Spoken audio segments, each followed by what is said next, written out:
Delhi NCR में कोहरे का कहर लगातार जारी है। पूरा दिल्ली एनसीआर कोहरे के आगोश में लिपटा नजर आ रहा है। रोड पर विजिबिलिटी भी काफी कम है। इसके चलते रोड पर गाड़ियां रेंग रही हैं, साथ ही गाड़ी चलाने वालों को हेडलाइट जलानी पड़ रही है। बारिश के चलते मौसम साफ हुआ है, लेकिन कोहरा और बढ़ गया है।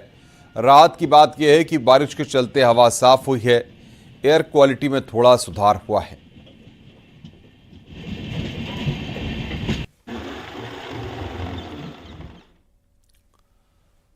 कान्हा की नगरी मथुरा में भी कोहरे का कहर देखने को मिल रहा है। यहां पर दिल्ली आगरा NH-19 पर कोहरे की घनी चादर छाई। शहर में भी कोहरे की घनी चादर छाई हुई है और ठंड से बचने के लिए लोग अलाव का सहारा ले रहे हैं। घने कोहरे के चलते विजिबिलिटी भी कम हो गई है। कोहरे के चलते गाड़ी चलाने वालों के साथ साथ मॉर्निंग वॉक पर निकले लोगों को भी परेशानियों का सामना करना पड़ रहा है। कोहरे के चलते रेल और बस यातायात भी प्रभावित हुआ है।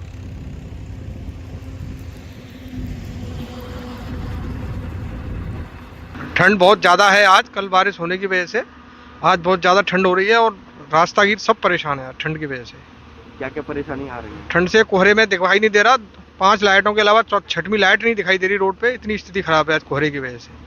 और हम पिछले कुछ दिनों की बात करें तो क्या कुछ दिनों में 2 दिन बीच में ठीक रहा है मौसम, उससे पहले स्थिति और खराब थी।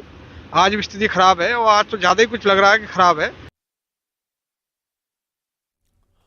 और बातचीत करने के लिए मुजफ्फरनगर से बिनेश पवार, झांसी से अश्विनी मिश्रा हमारे दो संवाददाता इस वक्त बातचीत करने के लिए हमारे साथ हैं।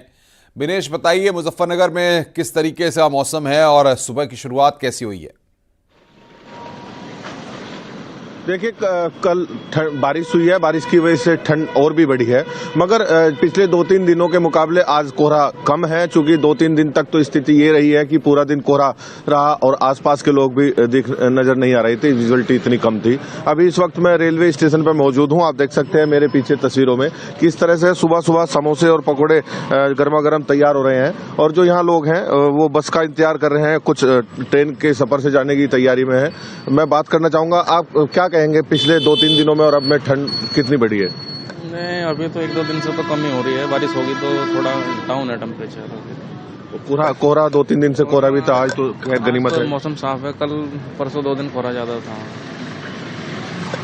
आप क्या कहेंगे, ठंड कितनी बढ़ी है? आपने तो मफलर वगैरह सिर पर बांधा हुआ है, कहाँ जाएंगे? तो सुबह से चले हुए घर से, हमें दिल्ली जाना जी। ट्रेन हमारी कैंसिल है, जब लेट हो गए थोड़े। ठंड काफी अच्छी, कल तो धुंध थी, बहुत उतरी भी नहीं। आज तो कोहरा है, धुंध कम है। हाँ, तो कोहरा कल तो धुंध थी बहुत, पूरे दिन अंधेरा दिख नहीं रहा था। आज धुंध नहीं है उसमें, तो राहत है, गनीमत है कि आज आखिर धुंध नहीं है। मगर पिछले 2-3 दिन तक तो लगातार धुंध इतनी पड़ी है, इतना कोहरा था कि आसपास का जो लोग थे, आसपास भी देखना बड़ी मुश्किल आ रही थी चलने में, चाहे वो सड़क यात्रा से हो या रेल यात्रा, उसमें वो भी बाधित रही है। काफी दिक्कतें आ रही थी। तो ठंड निश्चित तौर पर जो ठिठुरन है वो अभी भी बेहद ज्यादा है। उसकी ये भी मुख्य रूप से वजह है कि चूंकि मुजफ्फरनगर आसपास जो पहाड़ी क्षेत्र है, यानी कि हरिद्वार, देहरादून और ये मसूरी, उसका निकटवर्ती जनपद मुजफ्फरनगर उत्तराखंड का, तो जो बर्फ पड़ी है वो बर्फ भी पिघल रही है। उसकी वजह से ठिठुरन और भी बढ़ी है और निश्चित तौर पर आने वाले दिनों में और भी ठंड का प्रकोप देखने को मिलेगा। बिल्कुल बिनेश, बने रहिए हमारे साथ। झांसी से अश्विनी मिश्रा भी हमारे साथ हैं। अश्विनी, बताइए बुंदेलखंड में किस तरीके का मौसम का मिजाज वहां पर आप देख रहे हैं और फिलहाल पारा कितना है? देखिए, बात की जाए पूरे बुंदेलखंड की तो आज लगातार तीसरा दिन है जहां पर घना कोहरा छाया हुआ है। शीतलहर का प्रकोप भी है और कड़ाके की ठंड पड़ रही है। इन सब के बीच जनजीवन किसी तरह से चल रहा है। इस समय हम झांसी में रेलवे स्टेशन रोड पर खड़े हैं। पहले इस रोड का देखिए नज़ारा, जो रोड हर समय भीड़ भाड़ से गुलजार रहती थी, वह लगातार तीसरे दिन देखिए इस रोड का सन्नाटा है।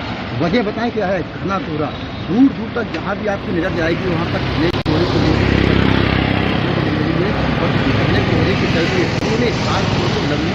ट्रेनें हैं, घंटों प्रभावित हैं। इसके अलावा बात करते हैं, देखिए फुटपाथ पर वो लोग हैं जो इस घने कोहरे, शीतलहर और कड़ाके की ठंड के बीच फुटपाथ पर सोते हैं। अब आप समझ सकते हैं कि इन लोगों पर क्या बीतती होगी जो इस कड़ाके की सर्दी में फुटपाथ पर सो रहे हैं। ये रेलवे स्टेशन का रोड है। बात की जाए अगर जनजीवन की, तो कहीं ना कहीं खासा असर देखने को मिल रहा है। हालांकि जिला प्रशासन के स्तर से अलाव जरूर जलवाए जा रहे हैं जगह जगह पे, लेकिन जिस तरह से एक दिन से जो ठंड पड़ी है वो पूरे बुंदेलखंड में, उससे हाल जो है वो लोगों के बेहाल है। जहाँ जहाँ बेजवानों की बात की जाए वो भी काफी परेशान है। इसके अलावा लोग बड़ी संख्या में बीमार भी पड़ रहे हैं और जो अस्पताल है वो बीमार जो लोगों से भरे हुए हैं। इसके अलावा जिस तरह से शीतलहर का प्रकोप 3 दिन से है वो कहीं न कहीं लोगों के लिए काफी बड़ी मुसीबत का सबब बनता जा रहा है। ट्रेनों की बात की जाए तो लंबी दूरी की खास ट्रेन जो दक्षिण भारत से आती है तो झांसी होते हुए दिल्ली या कानपुर रूट पर जाती है वो कई घंटे तक लेट चल रही है। ऐसे में रेलवे स्टेशन की बात की जाए तो यहाँ पर जो यात्री हैं वो कई दिनों तक ट्रेनों का इंतजार करते हैं। तो जहाँ वेटिंग रूम की बात की जाए वो भी खचाखच भरा हुआ है, प्लेटफॉर्म खचाखच भरे हुए हैं और आलम यह है कि जो बाहरी परिसर है रेलवे स्टेशन का वहाँ भी काफी यात्री बैठे हुए हैं। यही हाल कॉमनवेल्थ बस अड्डे का भी है, जो बसें हैं काफी धीमे चल रही है क्योंकि ये इतना कोहरा है वो सड़क पर काफी ज्यादा है। ऐसे में जो बसों के जो पहिए हैं वो काफी जाम चल रहे हैं। तो कुल मिलाकर के जो बुंदेलखंड का जो मौसम है पिछले 3 दिन से कड़ाके की सर्द, घना कोहरा और जो शीतलहर का प्रकोप है उससे लोग बेहाल है। हालांकि जिला प्रशासन की बात की जाए तो उसके स्तर से लगातार रैन बसेरे बनाए गए हैं, वहां पर लोगों को अभी रखा गया है। इसके अलावा जो अलाव है वो भी जलाए जा रहे हैं, मेडिकल की सुविधा भी दी जा रही है। बावजूद इसके फुटपाथ पर अगर ये लोग सो रहे हैं तो कहीं ना कहीं इनके लिए जानलेवा जरूर साबित हो सकता है। ऐसे में इन लोगों को, छोटे छोटे बच्चे भी हैं, बुजुर्ग भी हैं, इन लोगों को कहीं ना कहीं रैन बसेरों में जिला प्रशासन को हर हाल में भेजना चाहिए जब तक इस तरह का प्रकोप है। बिल्कुल विनेश के पास एक बार फिर रुख करते हैं। विनेश, गाड़ियों की आवाजाही पर भी जाहिर तौर पर असर पड़ रहा है और जिस तरीके से आप बता रहे हैं कि ठंड काफी वहां पर है, ऐसे में प्रशासन के द्वारा क्या क्या इंतजामात वहां पर किए गए हैं? देखिए असर तो पड़ ही रहा है। अभी कल ही की घटना है कि कोहरा इतना ज्यादा था कि NH58 हाईवे पर 1 दर्जन से जो गाड़ियां थी वो आपस में टकरा गई, क्योंकि सामने का जो सड़क है, रास्ता है, उस पर भी चलना बहुत मुश्किल हो रहा था। इस वजह से दिक्कत आई। और प्रशासनिक स्तर पर जो अगर बात करें सर्दी में बचाव के लिए तो अलाव की व्यवस्था की गई है। जगह जगह जो सड़क पर लोग सो रहे हैं उनको रुकने के लिए व्यवस्था की गई है ताकि सर्दी के प्रकोप से उनको बचाया जा सके। और अलाव की व्यवस्था इसलिए की गई है ताकि ठंड से किसी न किसी तरह ठंड से थोड़ा बचा जा सके, क्योंकि जो ठिठुरन है वो बेहद ज्यादा है और इस ठिठुरन की वजह से अलाव की व्यवस्था जगह जगह प्रशासनिक अधिकारियों द्वारा की गई है। और ताकि कोई खुले आसमान के नीचे ना सोए उसके लिए भी जो है आश्रय रूम बनाए गए हैं और जगह जगह जो है लोगों को रोकने की व्यवस्था की गई है। अब रेलवे स्टेशन पर भी आप देख सकते हैं किस तरह से जो यहाँ पर लोग हैं जो अपने बसों का इंतजार कर रहे हैं और ट्रेन का इंतजार कर रहे हैं वो सड़क पर खड़े जरूर है, लेकिन अपने बचाव के लिए सर्दी के लिए टोपा भी लगाए हुए हैं और भी कई तरह की अपनी व्यवस्था किए हुए हैं ताकि सर्दी से किसी भी तरह से बचा जा सके। बिल्कुल, एक बार फिर अश्विनी के पास रुक करते हैं। अश्विनी, झांसी की अगर हम बात करें तो झांसी में बहुत सारी ट्रेनों का स्टॉपेज होता है, लोग कई रूट्स को डाइवर्ट्स करते हैं वहां से, क्योंकि कई ट्रेनें जो है कानपुर और बाकी जगहों के लिए या दिल्ली के लिए बड़ा मार्ग है। ऐसे में रेलवे स्टेशन पर किस तरीके की तस्वीर है? क्या गाड़ियां कोहरे के चलते देरी से चल रही हैं? देखिए, झांसी रेलवे स्टेशन का महत्व तो इसलिए बहुत बढ़ जाता है क्योंकि दक्षिण भारत का झांसी को प्रवेश द्वार कहा जाता है। चाहे वो ट्रेन यातायात हो या रेल बस यातायात हो, झांसी से होते हुए ही दक्षिण भारत की यात्री या मुंबई की यात्री, महाराष्ट्र की यात्री गुजरते हैं। ऐसे में यहाँ पर तो VIP ट्रेनों की बात की जाए, जब वंदे भारत हो या फिर जहाँ गतिमान हो, इसके अलावा जो लंबी दूरी की जो ट्रेनें हैं वो 6 से लेकर के 30 घंटे तक की देरी से चल रही हैं। ऐसे में घना कोहरा जिस तरह से पड़ रहा है वो यात्रियों की यात्रा पर भी भारी पड़ रहा है। कई घंटे तक तो जो प्लेटफॉर्म पर है यात्री इंतजार कर रहे हैं। कड़ाके की सर्द पड़ रही है, शीतलहर भी चल रही है। ऐसे में आप देख सकते हैं कि जो यात्री की जो मुसीबतें हैं वो अभी आने वाले दिनों में कम होने का नाम नहीं लेंगे। जिस तरीके से घने कोहरे की मोटी प्रतिभा दिखा देते आपको हम, ये सुबह का भी नजारा है, 8:25 हुआ होगा। आप देखिए घना कोहरा है। ऐसे में आप समझ सकते हैं कि कितनी ज़्यादा लोगों की मुश्किलें बढ़ गई हैं। खासतौर से बस और रेल यातायात जो है उसकी जो मुश्किलें हैं वो काफ़ी ज़्यादा बढ़ गई हैं। जिला प्रशासन की बात की जाए या हाईवे अथॉरिटी की बात की जाए, खास तौर से जो नेशनल हाईवे झांसी से तमाम गुजरते हैं, बात की जाए कानपुर झांसी नेशनल हाईवे की या शिवपुरी झांसी नेशनल हाईवे की या खजुराहो झांसी नेशनल हाईवे की, यहाँ पर नेशनल हाईवे पर इस समय गाड़ी चलाना बहुत ज़्यादा मुश्किल भरा हो रहा है क्योंकि विजिबिलिटी है काफ़ी कम है। ऐसे में जो बस के यात्री हैं या जो हैवी वाहन चलते हैं उनके लिए खतरे काफ़ी बड़े हुए हैं। फिर भी काफ़ी धीमी गति से हेडलाइट जला करके तमाम जो वाहन है वो नेशनल हाईवे में गुजर रहे हैं। सबसे ज़्यादा प्रभावित अगर बात की जाए तो वो ट्रेनें हो रही हैं, कई घंटे तक ट्रेनें जा रही हैं। ऐसे में जैसे भरी हुई हैं और जो पिछाले है वो सब पूरा भरा हुआ यात्रियों से। बहुत बहुत शुक्रिया आपका विनेश और साथ ही साथ अश्विनी। वाराणसी रेलवे स्टेशन पहुंचे सीएम योगी ने यात्रियों को ठहरने की व्यवस्थाओं का जायजा लिया, साथ ही रैन बसेरे का भी निरीक्षण किया। इस दौरान सीएम ने जरूरतमंदों को कंबल बांटे और बच्चों को चॉकलेट दिए। सीएम योगी ने विकास कार्यों की समीक्षा बैठक भी की। इस दौरान सीएम ने कहा कि महाकुंभ के दौरान काशी आने वाले श्रद्धालुओं को बेहतर व्यवस्थाएं मुहैया हों। वाराणसी विंध्य क्षेत्र के तहत प्रस्तावित कार्यों में तेजी लाई जाए। सीएम ने अफसरों को आदेश दिया है कि सड़क निर्माण और चौड़ीकरण के दौरान प्रभावितों को उचित मुआवजा दिया जाए। सीएम ने काल भैरव और काशी विश्वनाथ धाम पहुंचकर पूजा अर्चना भी की।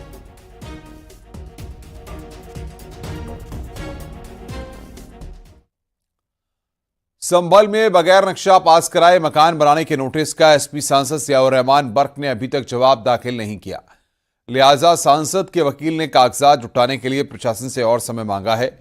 वकील की मांग पर एसडीएम ने 23 जनवरी तक का वक्त दिया है। सांसद की ओर से संतोषजनक जवाब न देने पर प्रशासन कार्रवाई करेगा।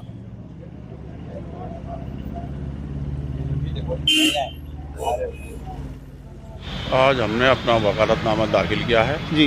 हमने उसमें एक दरख्वास्त दी है, साथ में हमें टाइम मांगा है हमने एसडीएम साहब से जी। जो एसडीएम साहब ने हमसे कहा था पिछली डेट पे कि अपने साक्ष्य के रूप में कुछ दाखिल कीजिए जी। हम अपने कागजात इकट्ठे कर रहे हैं जी। अभी कागज़ इकट्ठे हुए नहीं है, हमने टाइम मांगा है। आज जो डेट थी उसमें 23/1/2025 एसडीएम महोदय ने नियत कर दी है।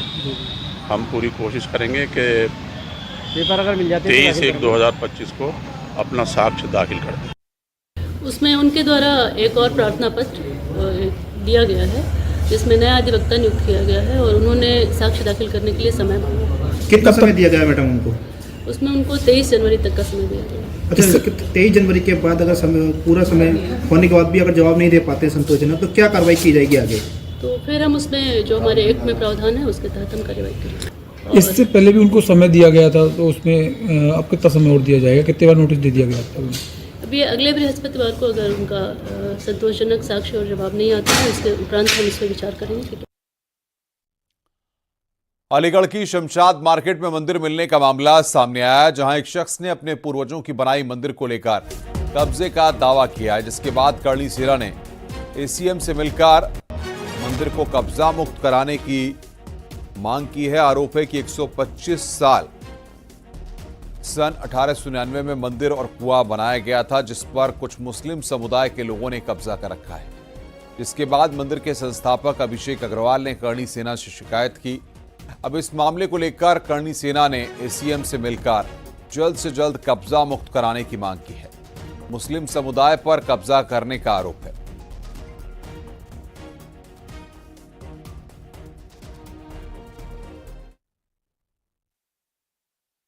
और कुआं था, वहाँ धर्मशाला थी, उस पर कट्टरपंथियों ने कब्जा कर रखा है। मंजिल मकान बना लिए हैं, वहाँ कब्जा कर रखा है। कितनी प्रॉपर्टी है? 460 मीटर जगह है वो मंदिर की और कुएं की और धर्मशाला की, उस पर कब्जा कर रखा है। स्थापना किसने की थी मंदिर की? स्थापना हमारे परबाबा लाला गट्टरमल जी को उनको जगह दी गई थी, उन्होंने स्थापना की थी वहाँ। हाँ। गोकुल चंद जी जो उनके ऑनर थे, हाँ। उनके जो बेटे थे, उनके नाम से गोखला का चौराहा मशहूर हुआ, उनका वहाँ कत्ल कर दिया गया था मंदिर के ऊपर। शिवलिंग पर उनकी गर्दन काट कर चढ़ा दी गई थी। जब से गोखला का चौराहा मशहूर हुआ उसके बाद से वो आज तक विवादित चल रहा।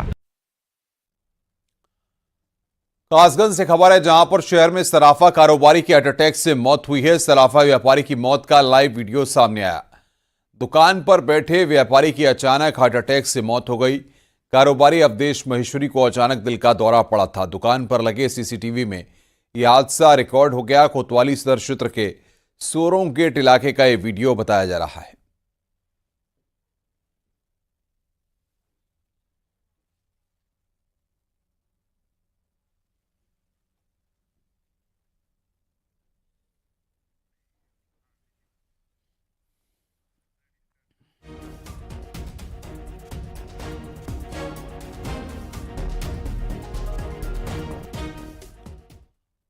चीफ सेक्रेटरी मनोज सिंह और डीजीपी प्रशांत कुमार ने कल महाकुंभ में समीक्षा बैठक की है। महाकुंभ में तैनात पुलिसकर्मियों को ठंड से बचने के लिए डीजीपी ने जैकेट, जूते और टोपी बांटे हैं। महाकुंभ मेले की समीक्षा बैठक के दौरान मौनी अमावस्या स्नान पर पुलिस की तैयारियों की समीक्षा की गई। तो पुलिसकर्मियों को गर्म कपड़े बांटे गए हैं। यहां पर मुख्य सचिव और डीजीपी ने यहां पर बैठक की है। तैयारियों का जायजा लिया गया है।